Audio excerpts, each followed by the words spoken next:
It's a beautiful day. There's no kids at STARBASE. And I kind of want something sweet. What do I want? I want s'mores.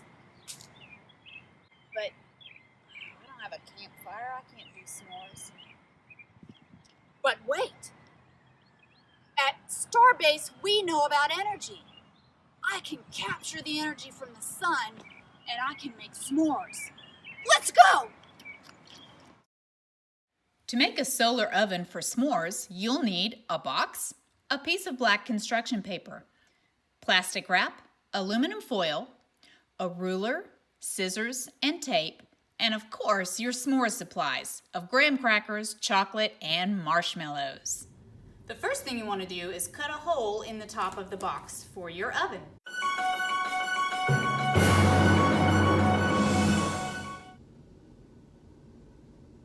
Hey Falcon, what if my box is not the same size? Well, Prime, that's actually what's great about engineering a solar oven. You can use any kind of box, any size of box. I've even used a pizza box before. You want to line the inside of the box with aluminum foil.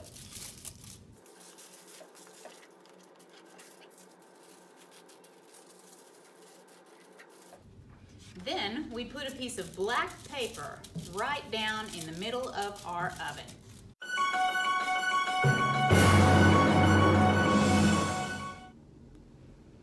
Does it matter what color paper I use? That's a great question. Dark colors absorb more light energy and therefore more heat energy than light colors. So the darker your paper, the better.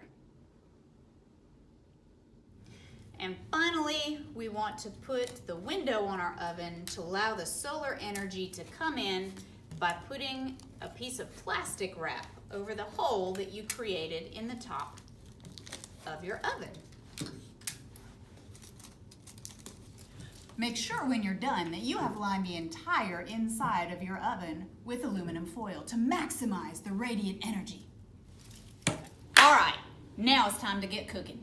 You can see we've got Marshmallow Man here. He came to check things out. Let me suggest when you make your s'mores that you don't use marshmallows that have Sharpie marker on them. Use regular marshmallows. We have our graham crackers.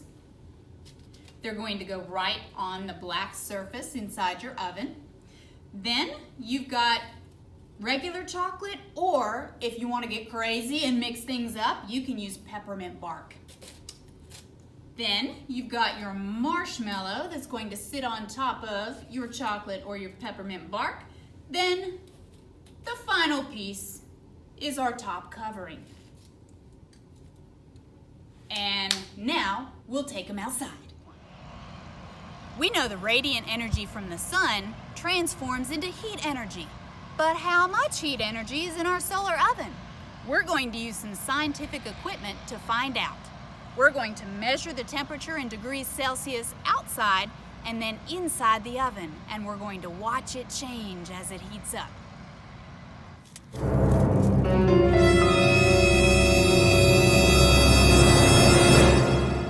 Our temperature probe has only been in our oven for 2 minutes, and check it out. It's gone from 24 degrees Celsius to 36 in 2 minutes.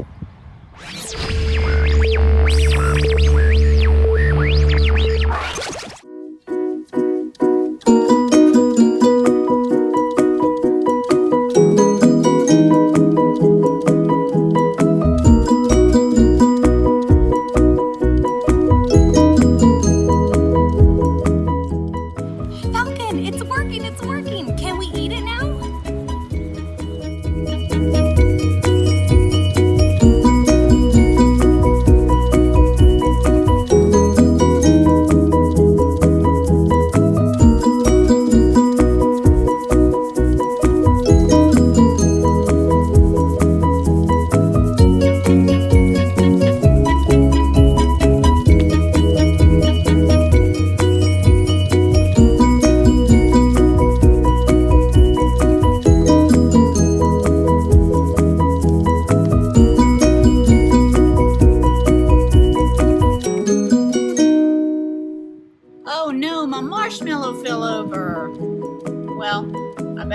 open it because that's going to let all my heat out and I'm going to have to start all over again.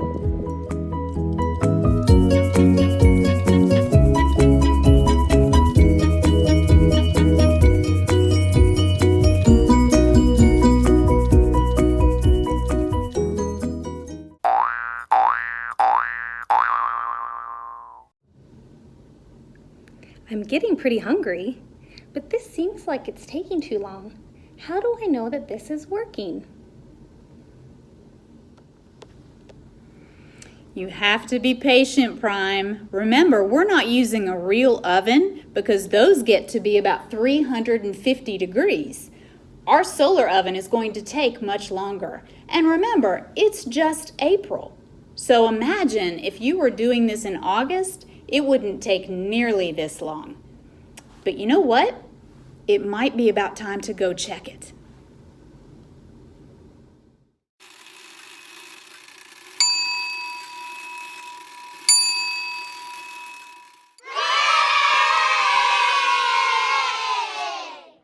We can eat them now!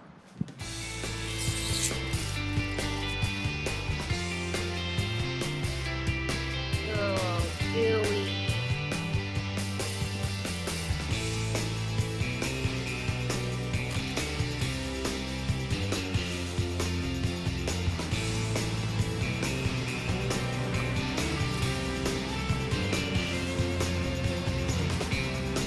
So good.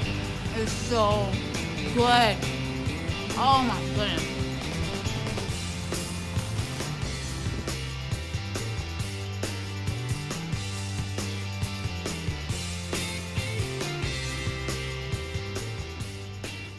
Hey Falcon, I think I understand now ways that I can use radiant energy. So what could I do with this Pringles can that already has aluminum lining?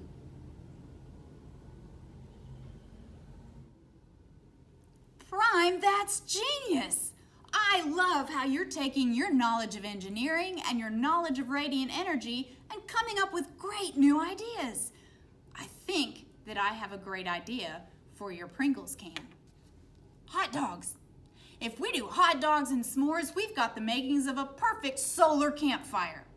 So, I wonder if you were to make a hot dog cooker out of the Pringles can, how would you do it? Try it at home, engineers. Give it a shot. Try lots of different solar cookers, take pictures, take videos, and send them to us. We would love to see what our engineers have done.